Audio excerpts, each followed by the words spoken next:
Chairman अल Fahad media group Chaudhary Shahzad Asghar की रहायशगाह पर एक पुरवकार तकरीब का इनेकाद किया गया, जिसमें DSP रिटायर्ड चौधरी आजम बसरा, उम्मीदवार बराए सूबाई असम्बली PP 139 चौधरी शहबाज सीना, उम्मीदवार बराए चेयरमैन यूनियन कौंसल जंडियाला शेर खां चौधरी सरफराज सीना ने खुसूसी शिरकत की। इस मौका पर अल फहद मीडिया ग्रुप के अहदेदारान चौधरी शहजाद असगर बसरा, चौधरी अफजल बसरा, राना बाबर मंजूर, बशीर भट्टी, चौधरी अमानत हुसैन, चौधरी आरफ मलही, एडवोकेट मिर्ज़ा मोहसिन बेग, राना मुबशर लतीफ़ चौधरी, इरफान गुजर, राना नईमुल्ला खान, जहांगीर अवान और तैमूर लतीफ़ गुजर ने पुरतपाक इस्तकबाल किया।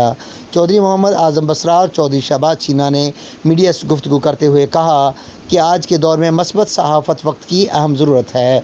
एक अच्छे मुआशरे के फ़रोग़ के लिए करप्शन से पाक सहाफ़त नागुज़ीर है, क्योंकि ये एक मुक़द्दस मिशन है और खिदमत खल्क़ का बेहतरीन ज़रिया है। अपने कैमरामैन टीम के साथ शेख मोहम्मद तैयब, फायरस्टोन न्यूज़, शेखुपुरा।